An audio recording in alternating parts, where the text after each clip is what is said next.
These ones up here are just some definition questions about the null and alternative and the t-test.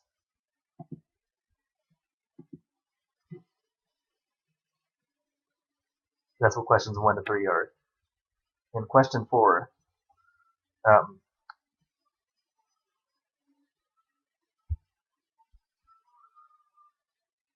let's see which of these could be correct.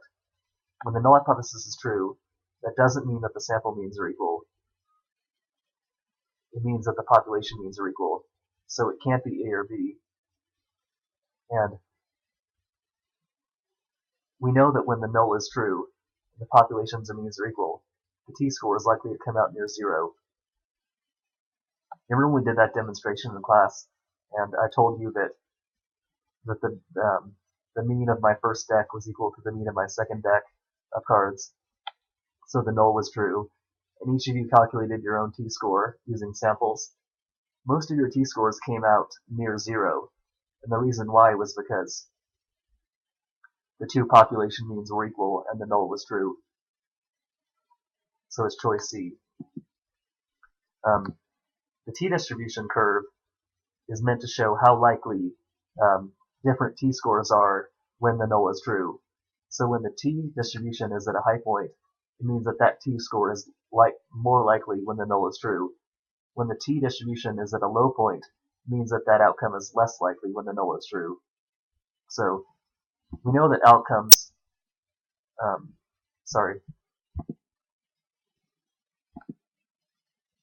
we know that outcomes toward the tails, we know that outcomes further from 0, meaning t-scores further below 0 out this way, and t-scores further above 0 out this way, are less and less likely when the null is true. That's why when you go further from 0, the t-distribution gets shorter and shorter. So what the t-distribution curve is showing is that when the null hypothesis is true, t-scores near 0 are more likely, and t-scores further from 0 are less likely. When you look at the t-scores far from 0 at the two tails, you'll notice that the t-distribution is not very high out there at this end and this end. The reason why the t-distribution curve is short out at these two endpoints is because those outcomes aren't very likely when the null is true. And the reason why the t-distribution curve is tall in the center is because those outcomes near 0 are more likely when the null is true. So it's A.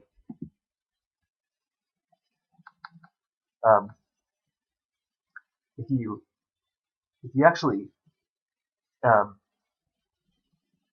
it's very difficult to do this by hand, so I didn't tell you how it would be done by hand, but if you have a computer, calculate the amount of area, or the fraction of the total area between two t-scores, then that actually gives you the probability of getting a t-score between those two numbers when the null happens to be true. So imagine that this area between 1 and 2 is 0.25, meaning 25% of the total area under the curve. It isn't really 25%, I just made up that number, but the main point I'm trying to make is that if this was 25% of the total area, then it would mean that the probability of getting a t-score between these two numbers is a 0.25 probability when the null is true. So whatever fraction of the total area this equals is the probability of getting a t-score between those two numbers whenever the null happens to be true. So it's A. In number 7, I'm asking you to imagine that even though the researcher doesn't know what the population means are, we do know what the population means are for some reason. We know that the mean of company A and the mean of company B are both 41,000. If we know what the population means are, we don't have to do a test to decide whether or not they're equal to each other. We can just look at the two population means and decide whether the null is true. Because if the population means are equal, the null is true. If they're unequal, the alternative is true. So what this question is just getting at is helping you realize that a t-test is only needed when the population means aren't known and you can't actually look at them. If the population means are actually known to you, then you could actually just look at them to decide whether the null is true. So we somehow, for whatever reason, we know that the population means are these two numbers. We know what they equal. We can see that they're the same number. They're equal to each other, which means that the null is true. So the main point of that question is just making you realize that if the population means are known, you don't need a test. You just look at the population means. Question 8 is the same idea. Even though the researcher doesn't know the population means, we somehow do know what the population means equal. We know that there are 45,000 and 41,000. The mean of population 1 and the mean of population 2. We can see that they're unequal, which means if the population means are unequal, the alternative is true. And we don't need a test to make that decision, because if the population means are known to you, you don't need a test to find out if the null or alternative is true. So that question is actually easier than it looks.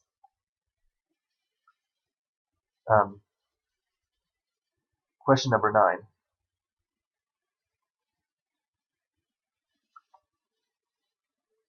The null hypothesis in a two-sample t-test says that the population means are equal. And the total of all people in population 1 divided by the number of people in population 1 is the mean of population 1. And the total of all people in population 2 divided by the number of people in population 2 is the mean of population 2. So if you can recognize that this is the mean of population 1 and this is the mean of population 2, and they're equal to each other, then that's the null hypothesis. So I'm just trying to see if you can recognize a more wordy version of the null hypothesis. Remember that the null hypothesis doesn't say that the sample means are equal, which is why B is wrong. The null and alternative make statements about the population means. They don't make statements about the sample means.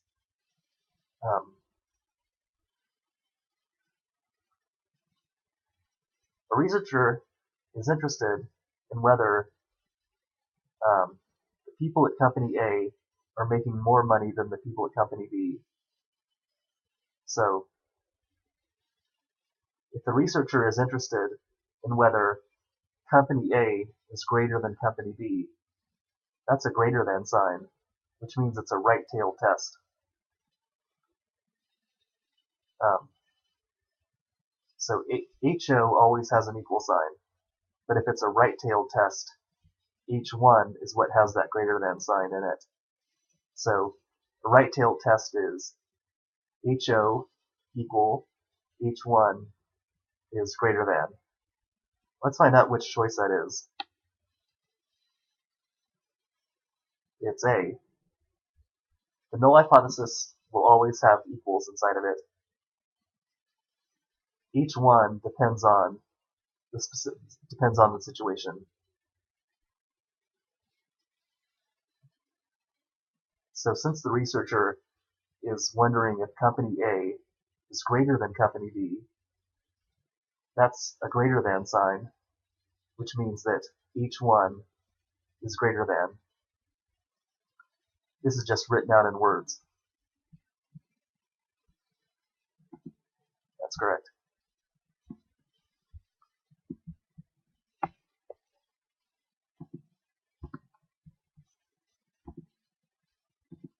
Now, what about the next question? In order to do this question 11 is just an extension of question 10. So we're getting into a series of questions that follow one after the other. Now we have to calculate the t-score. I said that it's a series of questions, so this is still the same situation we had before. We use our t-score formula. We plug in all of the values that go into it. And besides calculating the t-score, we have to get a critical value.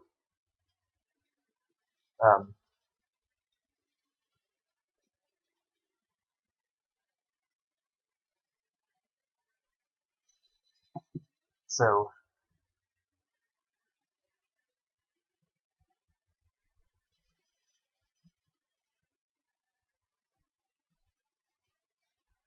I said up here that the researcher is wondering if population 1 is greater than population 2, meaning if the income at population 1 is greater than the income at population 2. Whenever the researcher is wondering if population 1 is higher and population 2 is lower, it's a right-tailed test. And whenever you do a right-tailed test, you look up the positive critical value only. You don't have a negative critical value. So I'll show you how to get a t-score for a right-tailed test.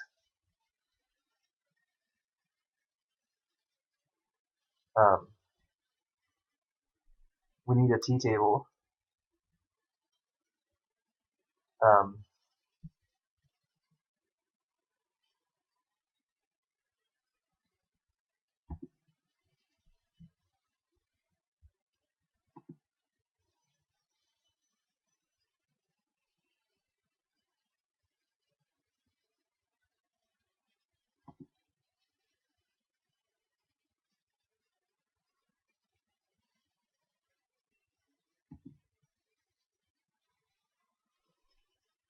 I'll see if I can get the t-table to come up.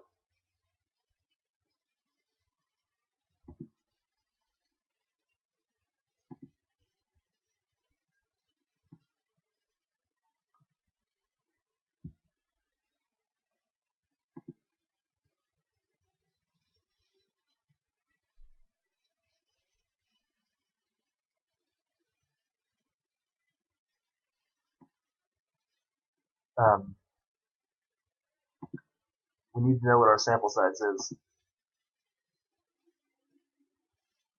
I said the sample size is 30. Whenever you go to a t-table, you do n minus 1. So to get the row number, so 30 minus 1 is 29. So we're going to be going to the 29th row. And since it's a right-tailed test, it's considered a one-tailed test because left-tailed and right-tailed tests are both one-tailed, which means we go to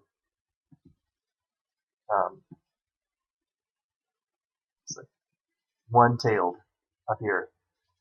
Any test that's a greater than test or a less than test is a one-tailed test. So we go to one-tail 0.05. That's our column.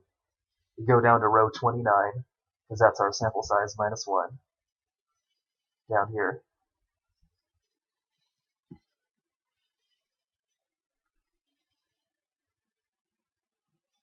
And let's see what we get. We get looks like 2.045. No, wait, that's the wrong one, sorry.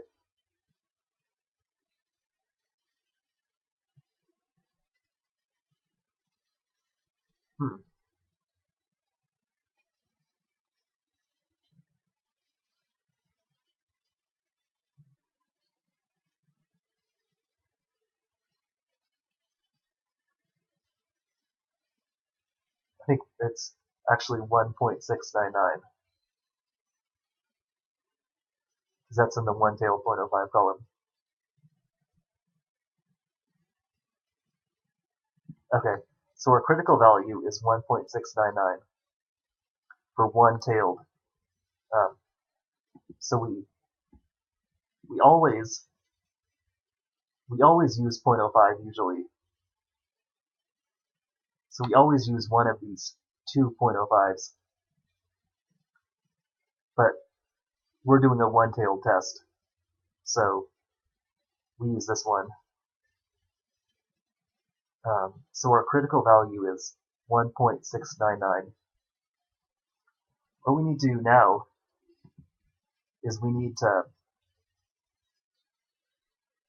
look up our critical, we need to calculate the t-score and then compare the t-score to the critical value.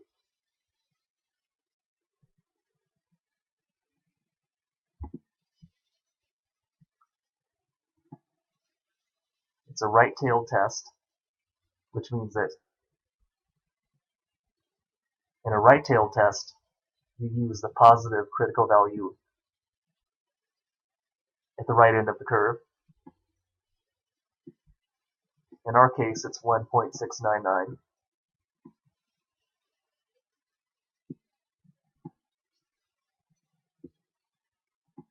We have a rejection area, a rejection region, at the right end of the curve, because it's a right-tailed test.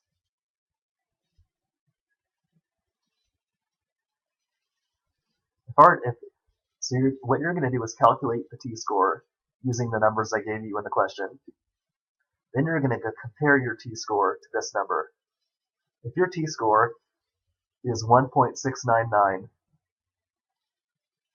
or further to the right, or out here, then you reject the null hypothesis and you conclude that H1 is supported.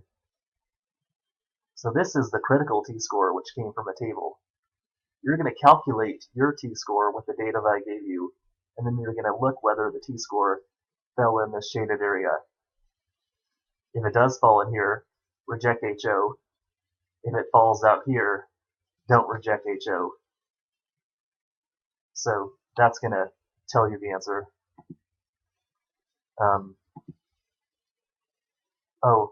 In this question, all I'm asking you is if it reached the critical value or did not reach.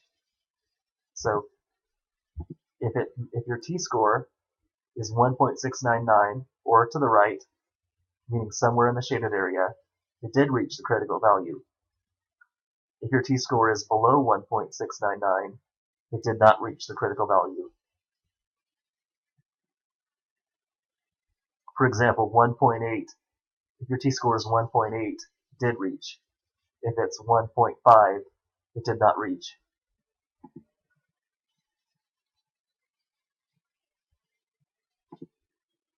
That's how you answer question 11. Question number 12 you can answer just based on your answer to number 11. If the t-score did reach if the t-score lands right at the critical value, if the t-score comes out to exactly this number, p will be exactly 0.05. If the t-score equals the critical value exactly, p will be exactly 0.05. If the t-score is beyond the critical value out here, p is below 0.05. If the t-score falls short of the critical value, if the t-score is out here, p is above 0.05. So make a note to yourself and say, out here, you're below the critical value, p is above 0.05. Right here, p equals 0.05. Right here, out here further, p is less than 0.05. So if in question 11 your t-score landed below the critical value out here, your answer to question 12 would be p is above 0.05. If your t-score landed right at the critical value, your answer would be p is equal to 0.05. If your t-score was beyond the critical value, your answer would be p is above 0.05. That's how you do that one.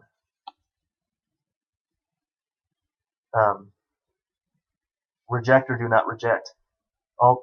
That just depends on where your t-score fell. If your t-score is equal to or past the critical value toward the right, meaning somewhere in the shaded area, reject. HO, reject the null.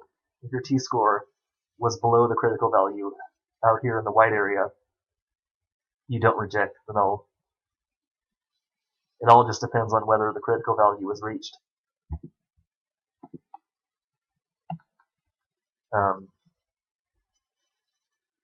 Okay. This is a right-tailed test. So in a right-tailed test,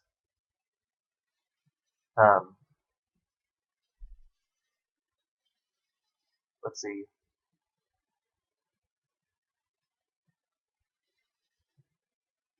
If you don't reject the null up here, if you ended up choosing B, then that means that there's not enough evidence.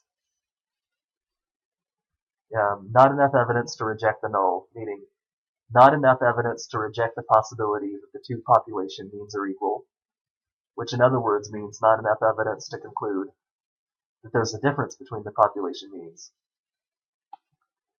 So if you did not reject HO, then you did not support the alternative, which means you don't have strong enough evidence to say that the alternative is true. You don't have enough evidence to conclude that the alternative is true and the population means are different. So it would be A if you failed to reject, or if you did not reject, it would be choice A.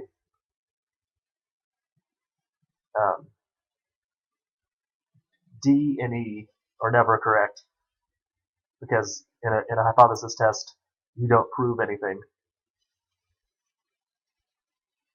So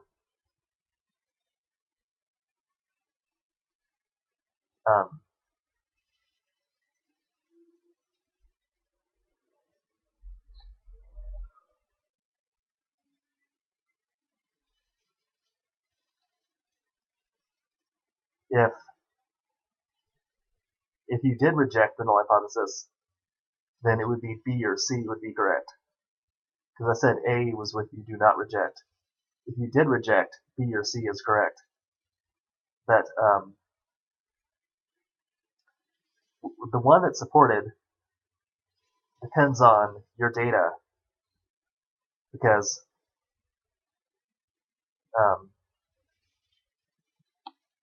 we have to look at the two sample means, the means of the samples.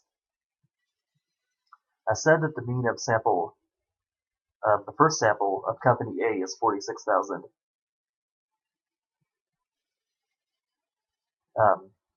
No, I'm sorry. The mean of company A is 49,000. The mean of the sample from company A is 49,000. The mean of the sample from company B is 46,000. So it looks like the mean of sample 1 is higher than the mean of sample 2. Whenever the mean of sample 1 is higher than the mean of sample 2, then when you reject the null, you conclude that the mean of population 1 is higher than the mean of population 2, which would be C. So if the mean of sample 1 is higher than the mean of sample 2, like it is here, and you do reject the null hypothesis, what it means is you're going to conclude that the mean of population 1 is higher than the mean of population 2. So it's going to be either A or C.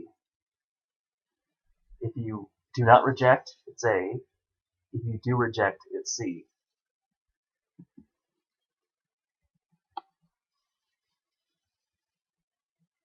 I said it can't be what I'm telling you is it can't be B, because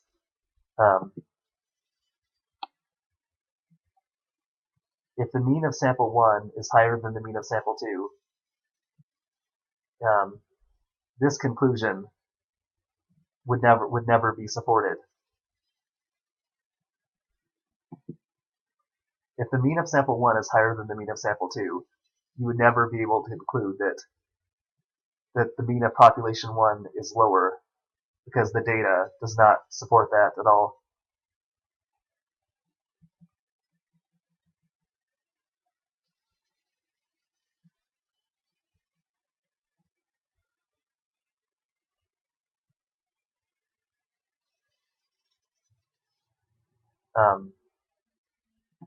Let's see what type of question we have here. The researcher is interested in whether they're making less money. If the researcher is interested in a less than question, we know it's a left-tailed test, which means HO always says equals, but now for H1, it's going to be less than. So this is that key word that I highlighted is telling us what H1 what H1 is. So let's see.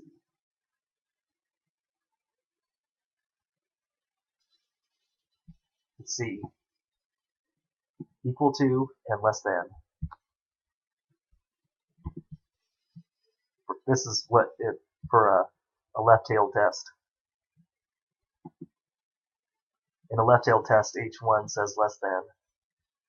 Just like how in a right-tailed test, H1 said greater than. Remember that HO will always say equals, regardless of the type of test. 16. What you do is you calculate your t-score using the t-score formula, and you compare it to a critical value. What you're going to do is, well, when you go to the table to get your critical value, after you do that, you're going to compare your t-score to the critical value to see if it reached the critical value. And a left-tailed test is a one-tailed test, just like how a right-tailed test is also a one-tailed test. Left-tailed and right-tailed are both one-tailed. So we're going to go to one-tailed 0.05 again,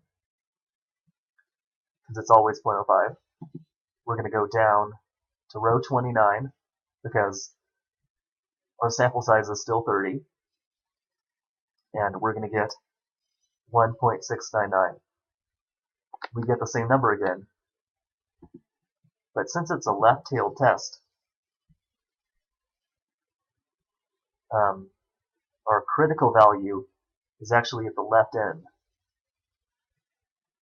In a left-tailed test, you have a negative critical value only. So in a left-tailed test, the critical value is at the left end of the curve, which means we have to actually switch it from a positive to a negative 1.699.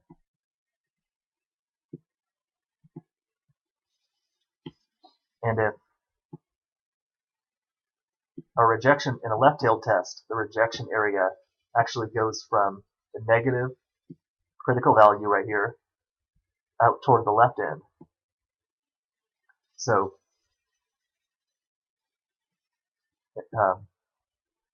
for this question, when we're finding out whether the t-score reached the critical value, we have to find out if the t-score made it this far to the left or further to the left. So if the t-score equals negative 1.699 exactly, then it did reach. Barely, but it did reach. If the t-score comes out even further, like negative 1.8, it did reach, because it's even further. If it comes out to negative 2.5, it did reach. So as long as it makes it, the t-score makes it to this critical value, or further to the left, then it did reach.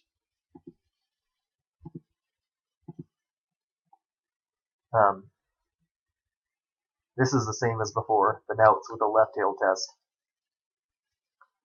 if the t-score falls short of the critical value, for example, if it comes out to negative 1.3, which is not in the shaded area, then p is above 0.05.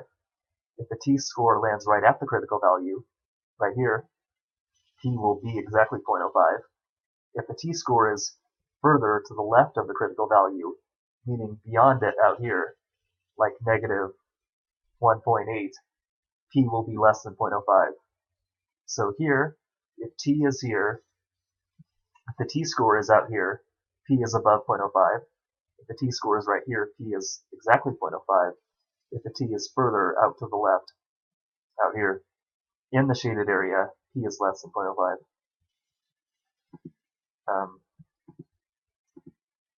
That's how you do this one.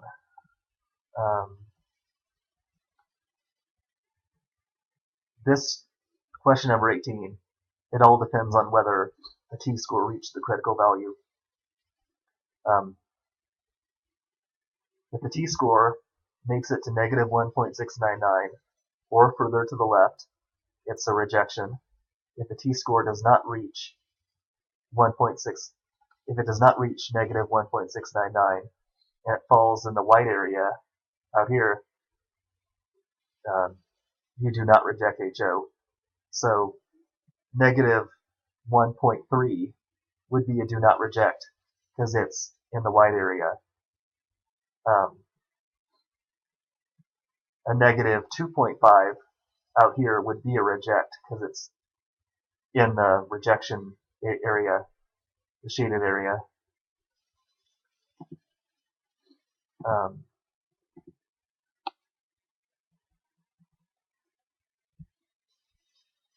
The shaded area is where you reject HO.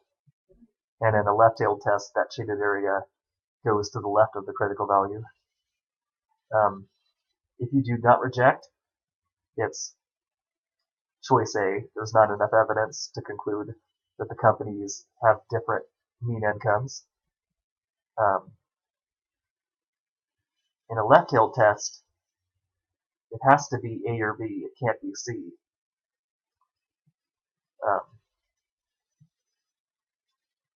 So let's look at the two sample means.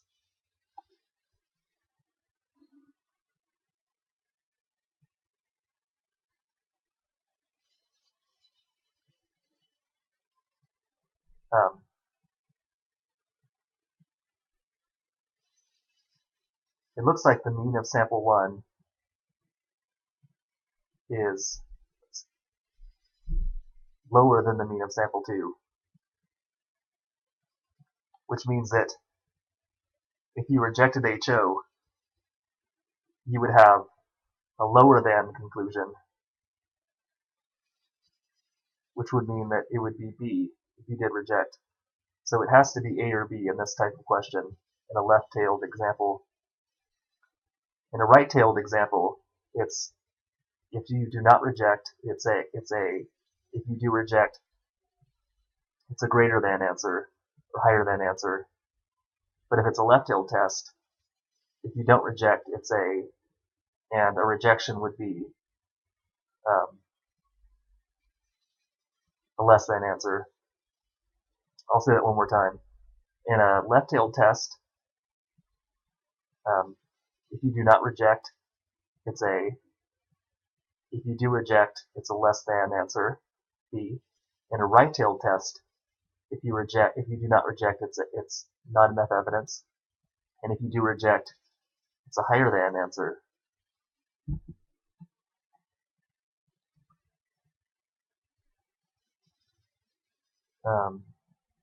Here we say a researcher is interested in whether the two populations are different, meaning the researcher doesn't have a greater than or a less than question. The researcher just wants to know, are they different from each other? That actually makes it a two-tailed test, and it tells us what H1 will be. HO is always equals, but so we know that HO is equals, but If it's a different than question, it's a two-tailed test. And in a two-tailed test, each one just says not equal or different than. So here's HO equal, H1 different. That's for a two-tailed test. In a left-tailed test, H1 says less than. In a right-tailed test, H1 says greater than. In a two-tailed test, each one just says different or not equal.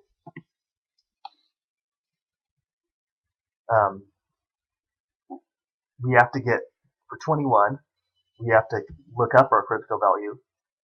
Since it's a two-tailed test, we go to 2 tails 0.05 right here, and we go down to n minus 1. Our sample size is still 30, which means we're using row 29. And our critical value will be 2.045. But in a two-tailed test, remember I said that we're using the two-tail column. 2 tails 0.05, because it's a two-tailed test. And we got, in row 29, we got 2.045. In a two-tailed test, you have both versions of the critical value.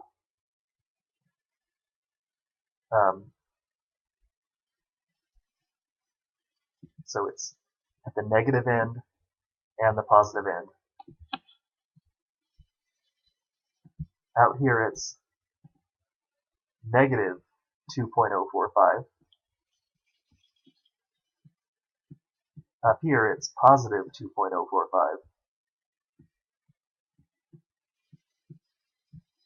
So we use both the negative and positive versions in a two-tailed test. You have 2 rejection areas. So if the t-score made it to this number or further to the left, it did reach the critical value. If the t-score makes it to this number or further to the right, it reached. But if the t-score is somewhere between the 2 critical values, then it did not reach. That's how it works in a two-tailed test.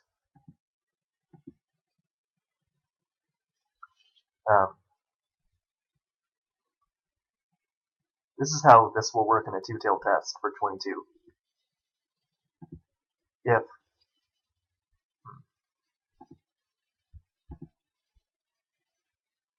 If the t-score lands between the 2 critical values and does not reach either one, p is above 0.05. If the t-score lands at exactly this critical value or exactly at this critical value, p is exactly 0.05. If the t-score lands beyond this critical value to the left or beyond this critical value toward the right, meaning in one of the 2 shaded areas, p is less than 0.05.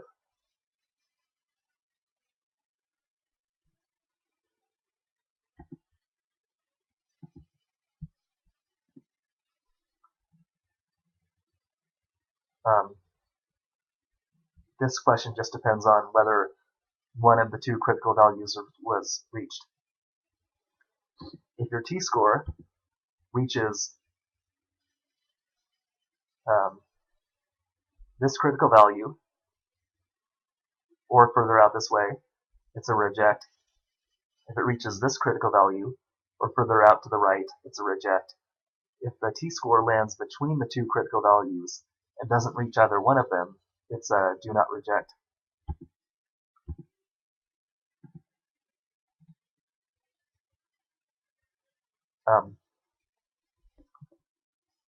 I said that in a left-tailed test, your answer will be A or B.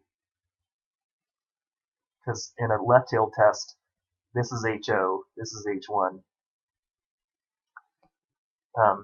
In a right-tailed test, it has to be A or C, because in a right-tailed test, this is HO, this is H1. In a In a two-tailed test, it can either be A, B, or C, because in a two-tailed test, you have two rejection regions. If it lands between the two critical values, there's simply not enough evidence to conclude that the companies are different from each other. If it lands in the left rejection area, you conclude that the mean income at company A is lower than the mean income of company B. So it's a lower than conclusion. If you make it out here to the right rejection region, you conclude that the mean of company A is higher than the mean of company B. So out here it's a higher than conclusion.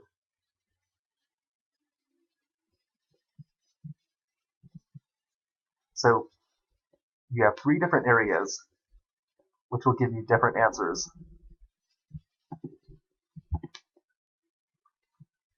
If we're between the two critical values, then it's do not reject, which means there's not enough evidence. If we make it to the left rejection region, B is supported. If you make it to the right rejection region, C is supported. D and E will never be correct because those say proven.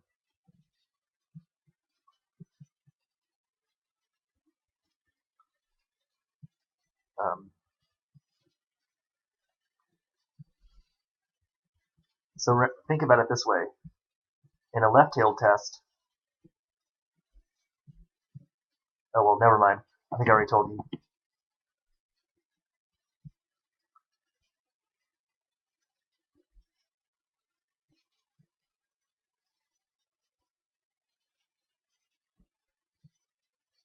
In a left-tailed test, what the p-value is the probability of getting your t-score of whatever it equals, or a t-score further toward the left.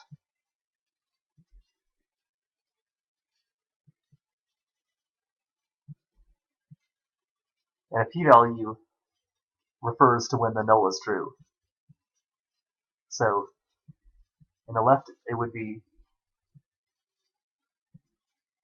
when the null hypothesis is true, there is a 0.06 probability of getting that t-score or further to the left,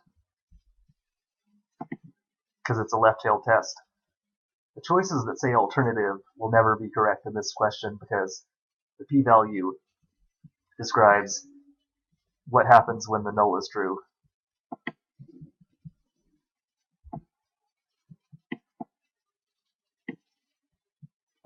If it's a right-tailed test, it's null hypothesis,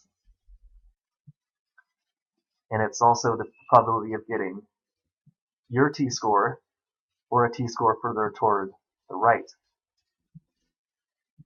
So it's B, because it's a right-tailed test. In a two-tailed test,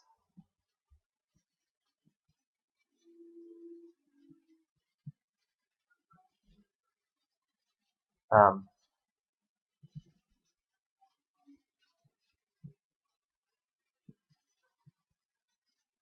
two-tailed test is a little bit more complicated.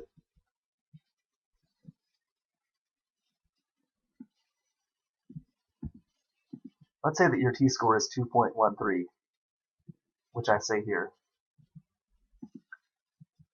In a two-tailed test, it's actually the probability of your t-score of 2.13 or further to the right, combined with the probability of getting the opposite of your t-score out here, or further to the left. So in red, I told you that this was the t-score. So it's the probability of getting your t-score or more extreme, combined with the probability of the opposite t-score or more extreme out the other way. Which means it's when the null hypothesis is true, because the p-value is always the null, there's a probability of getting a t-score of 2.13 or further from 0 in either direction. Like I said, it's a probability of getting your t-score or a t-score further from 0, either in this direction or in the opposite direction. This is for a two-tailed test.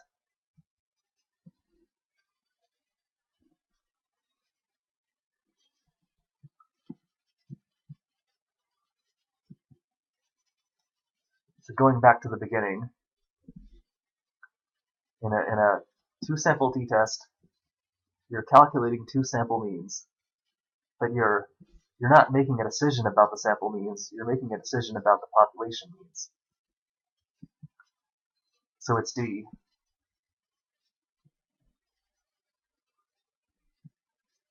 I can't believe I selected this choice. That's not correct. The null says that the population means are equal.